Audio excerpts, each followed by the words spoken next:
नमस्कार। आप सभी का बायजूस आईएएस हिंदी में बहुत स्वागत है। स्टूडेंट्स, आज की इस क्लास में हम 19 जून 2021 के दैनिक क्विज के प्रमुख प्रश्नों को देखेंगे। आप भी मेरे साथ में उत्तर देने का प्रयास कर सकते हैं। आइए क्लास को शुरू करते हैं। हमारा पहला प्रश्न है, विशेषाधिकार समिति के संदर्भ में निम्नलिखित कथनों में से कौन सा या से गलत है या है। पहला, इस समिति के कार्य प्रकृति में अर्धन्यायिक होते हैं। दूसरा, लोकसभा में इसके 15 सदस्य होते हैं, वहीं राज्यसभा में इसके 10 सदस्य होते हैं। विकल्प है केवल एक, केवल दो, दोनों, इनमें से कोई नहीं। विशेषाधिकार समिति जो होती है ये एक प्रकार की स्थायी समिति होती है। अगर किसी सदस्य के ऊपर में संसद के अंदर में विशेषाधिकार हनन के मामले आते हैं सामने, तो उसके संदर्भ में जांच वगैरह करने का यह कार्य करती है।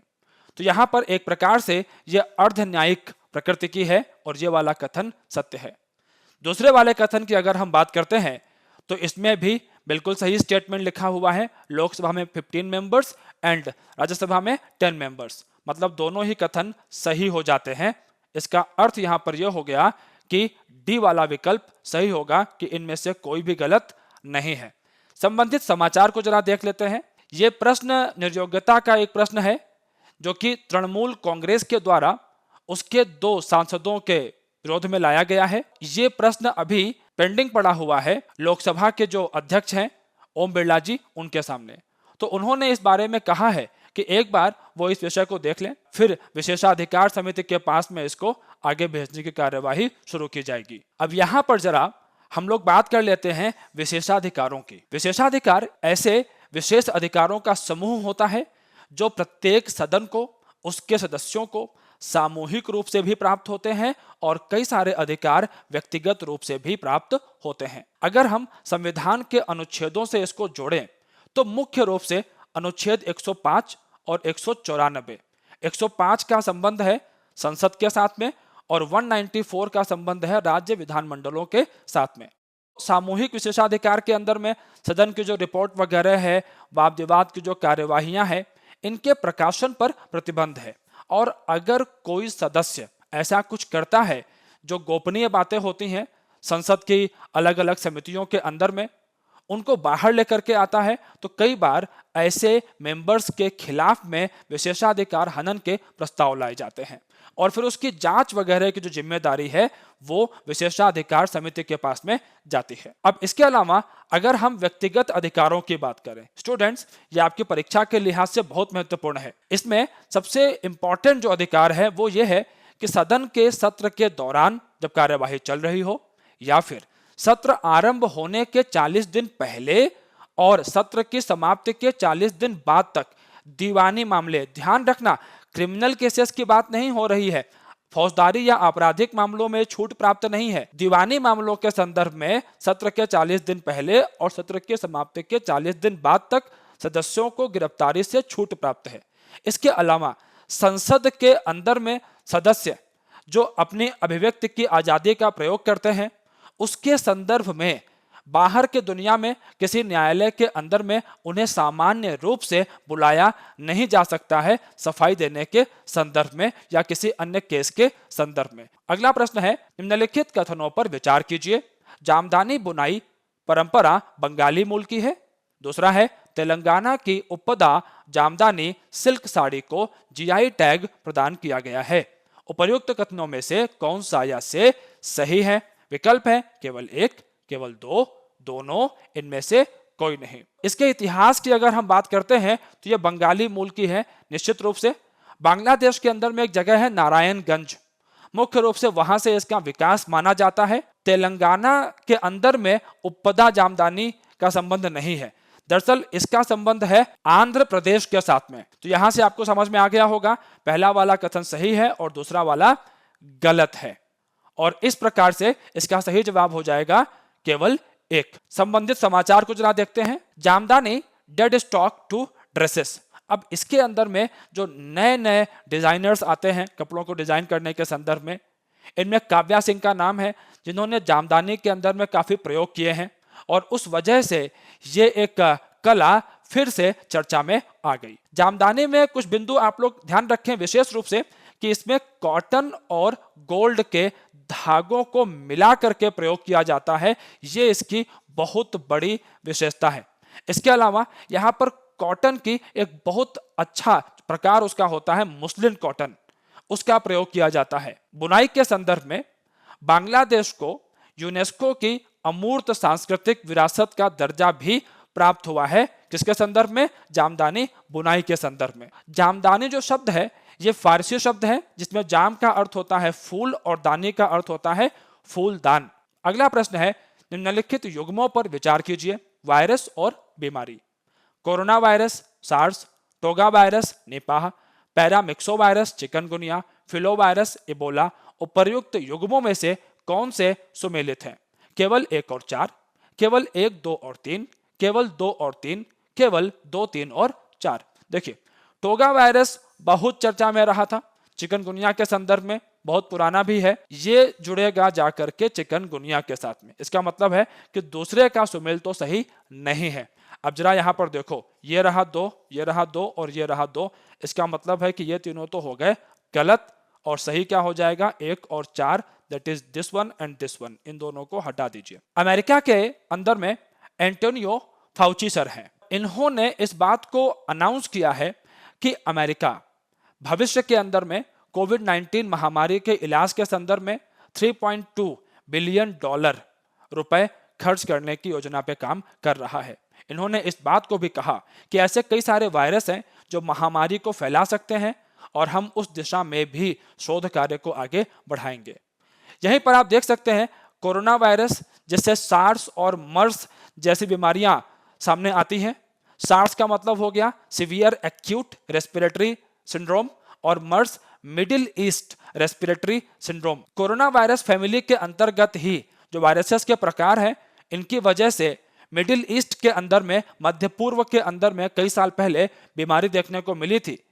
और एक बात ध्यान रखना आप लोग, ये रेस्पिरेटरी सिंड्रोम है, मतलब कि सांस से जुड़ी हुई बीमारियों को फैलाते हैं ये। इसके अलावा आप देख सकते हैं फ्यूलो वायरस, जिससे इबोला बीमारी हम लोगों को देखने को मिलती है, जो कि बहुत ही घातक है। खासतौर पर अफ्रीका के अंदर में हमने इसका कहर देखा हुआ है। टोगा वायरस है, चिकनगुनिया को फैलाता है। पैरामिक्सो वायरस है, निपाह वायरस, जिसका प्रकोप हमने दक्षिण के कुछ राज्यों के अंदर में कुछ साल पहले देखा था। अब यहाँ पर एंटोनियो सर ने कहा है कोवैक्स, जो कि एक अंतरराष्ट्रीय फैसिलिटी है कोविड-19 महामारी के इलाज के संदर्भ में वैक्सीन के वितरण के लिए, ताकि सभी देशों को वैक्सीन मिल सके, खासतौर पर उन देशों को जो इनको खरीदने में बहुत सक्षम नहीं है।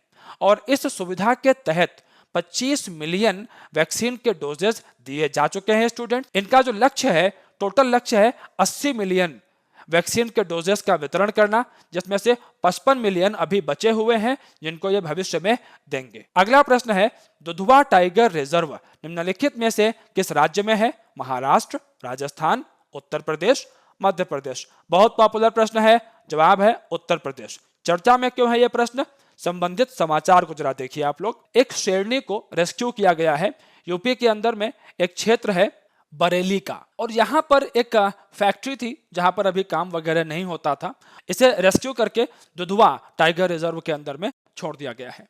दरअसल ऐसी घटनाएं स्टूडेंट्स इस बात को भी दिखाती हैं कि जैसे जैसे मानव जंगलों के अंदर में प्रवेश करता जा रहा है, तो वहां पर जो पशु रहते हैं उनका आवास खत्म होता जा रहा है और पशु मानव संघर्ष की स्थितियां हमारे सामने बनती चली जा रही हैं। आप यहां मानचित्र में देख सकते हैं भारत के अंदर में विभिन्न टाइगर रिजर्व की स्थिति को, और यहां पर आप देख सकते हैं दुधवा टाइगर रिजर्व की स्थिति को। भारत के अंदर में मध्य प्रदेश और कर्नाटक, ये 2 राज्य ऐसे हैं जहां पर बाघों की आबादी एक अच्छी संख्या में है। भारत में जो बाघों की स्थिति है, इसके ऊपर में 2018 की जनगणना की रिपोर्ट आई थी, और इसके मुताबिक वर्तमान समय में हमारे यहाँ पर 2967 बाघ हैं, और ये कुल वैश्विक बाघ आबादी का 70% है। 2019 में भारत ने 2022 से बहुत पहले 2010 में सेंट पीटर्सबर्ग के अंदर में एक लक्ष्य तय किया गया था कि हम अपने यहाँ पर बाघों की संख्या को दुगुना करेंगे 2022 तक, लेकिन हमने इस लक्ष्य को 2019 में ही प्राप्त कर लिया है। हर साल 29 जुलाई को अंतरराष्ट्रीय बाघ दिवस आयोजित किया जाता है। इसकी शुरुआत 2010 से ही हुई थी सेंट पीटर्सबर्ग टाइगर समिट के माध्यम से। एक बात और याद रखिएगा आप लोग स्टूडेंट्स, एम स्ट्राइप्स ऐप के बारे में। इसका फुल फॉर्म है monitoring system for tigers intensive protection and ecological status, और इसका इस्तेमाल करके बाघों की गणना को एक सुविधाजनक रूप देने का प्रयास किया गया है। हालांकि इस संबंध में प्रश्न पूछा जा चुका है सिविल सेवा परीक्षा के अंदर में। कुछ पॉइंट्स आप लोग और अच्छे से ध्यान रखें कि भारत के अंदर में प्रोजेक्ट टाइगर को 1973 में स्टार्ट किया गया था, और इसके अलावा वर्तमान समय में 51 टाइगर रिजर्व भारत में मौजूद हैं। अगला प्रश्न है सिविल सेवा प्रारंभिक परीक्षा में विगत वर्षों में पूछे गए प्रश्नों के खंड से। आज का जो प्रश्न है हमारा 2011 की प्रारंभिक परीक्षा में पूछा गया था। प्रश्न है वाणिज्यिक बैंकों द्वारा दिए जाने वाले लोक लुभावन ऋण, जिन्हें टीजर लोन्स भी हम लोग कह देते हैं, ये आर्थिक चिंता का एक विषय है। पहला कथन है लोक लुभावन ऋण अधोमुख्य ऋणों, इसका इंग्लिश जरूर देख लीजिए आप लोग, सब प्राइम लेंडिंग का ही एक रूप समझे जाते हैं, तथा बैंकों को यह जोखिम रहता है कि भविष्य में उनके ऋण चुकता न हो। दूसरा है भारत में लोक लुभावन ऋण मुख्यतः अनुभवहीन उद्यमियों को उत्पादन संबंधी अथवा निर्यात इकाइयां स्थापित करने हेतु दिए जाते हैं। उपर्युक्त कथनों में से कौन सा या से सही है या है? केवल एक, केवल दो, एक और दो दोनों, ना ही एक ना ही दो। अगर हम दोनों कथनों को यहां पर देखें तो पहला वाला कथन हमारा सही है और दूसरा वाला कथन हमारा गलत है यहां पर, तो इसका सही जवाब हो जाएगा विकल्प ए। दरअसल मैं आपको बताना चाहूंगा कि जो टीजर लोन होते हैं उसमें ऐसा कोई क्लासिफिकेशन नहीं किया गया है कि मुख्य रूप से ये अनुभवहीन उद्यमियों को ही दिए जाएंगे या एक्सपोर्ट ओरिएंटेड यूनिट्स को एस्टैब्लिश करने के लिए ही दिए जाएंगे, ऐसा कुछ नहीं है। अब यहाँ पर दो शब्द हैं, एक है टीजर लोन और एक है सब प्राइम लेंडिंग। इनके मतलब आपको पता होने चाहिए। टीजर लोन जो होते हैं ये एक प्रकार का ऐसा ऋण होता है जिसमें खरीदार को लोन लेने के लिए उत्साहित करने के लिए शुरुआत में कम ब्याज दर का ऑफर दिया जाता है और बाद में ये ब्याज दर बढ़ती हुई चली जाती है। इसमें सबसे अधिक ध्यान रखने वाली चीज ये होती है बाद में जब ब्याज दर बढ़ेगी तो वो कितना हो जाएगी। 2008-9 में दुनिया के अंदर में जो हमने एक आर्थिक संकट देखा था उसे सब प्राइम क्राइसिस भी कहा जाता है। सब प्राइम जो शब्द है वो यहां से निकला था सब प्राइम ऋणों से। दरअसल स्टूडेंट्स, प्राइम कस्टमर ऐसे कस्टमर होते हैं बैंकिंग की दुनिया में जिनको अगर लोन दिया तो लोन की रिकवरी होने की संभावना अच्छी रहती है। अब इसी में सब प्राइम कस्टमर भी होते हैं। अब ये ऐसे कस्टमर होते हैं जिनकी जो क्रेडिट हिस्ट्री होती है वो अच्छी नहीं होती है, मतलब उनको पैसे देना रिस्की हो जाता है। तो ऐसे लोगों को जो ऋण मिलते हैं वो अधिक ब्याज दरों पर मिलते हैं। सीधी सी बात है, रिस्क ज्यादा है तो जो ब्याज की दरें होंगी वो भी ज्यादा होंगी। 2008-9 में जो संकट हमने देखा था, अमेरिका के अंदर में बैंकों ने ऐसे ही लोगों को खूब ऋण बांटे थे जिनकी क्रेडिट हिस्ट्री खराब थी, वो ऋण डूबे और फिर अमेरिका से जो प्रॉब्लम शुरू हुई उसका असर पूरी दुनिया के अंदर देखा गया। अब बात करते हैं फैक्ट ऑफ द डे की। हम सभी लोगों ने बंगाल चुनाव के संदर्भ में इस बात को देखा था कि नंदीग्राम का जो रिजल्ट आया जिसमें ममता बनर्जी को हार का सामना करना पड़ा था, तो उनके द्वारा इस बात के आरोप लगाए गए थे कि यहां पर ईवीएम के साथ में छेड़छाड़ हुई। इसी दिन कुछ एजेंसीज के द्वारा इस बात को दिखाया गया कि ममता बनर्जी चुनाव जीत गई हैं, लेकिन बाद में ये न्यूज आई कि नहीं, वो चुनाव हार गए हैं। अब ये मामला हाईकोर्ट के पास गया है। अब यहां पर तृणमूल कांग्रेस के द्वारा यह कहा जा रहा है कि जिन न्यायाधीश कौशिक चंदा जी के पास में इस मामले को भेजा गया है उनके बीजेपी नेताओं के साथ में संबंध है और ऐसे में उनका निर्णय पूर्वाग्रह पर आधारित हो सकता है और ऐसे में इस मामले को किसी दूसरी बेंच को दिया जाए। ये तो मैंने पूरा घटना के बारे में आपको बताया। अब यहां पर हमारे एग्जाम के लिए जो महत्वपूर्ण विषय हो सकता है वो हो सकता है judiciary and conflict of interest, हमारी न्यायपालिका और हितों का टकराव। जरा देखते हैं संबंधित बिंदुओं को। विश्व के लगभग सभी लोकतांत्रिक देशों में, जैसे यूनाइटेड किंगडम है, कनाडा है, ऑस्ट्रेलिया है, वहां पर न्यायपालिका में जब कार्य का आवंटन होता है या बेंचों का गठन होता है तो ये विचार विमर्श के बाद होता है। मतलब कि इसकी शक्ति किसी एक व्यक्ति के हाथों में नहीं होती है।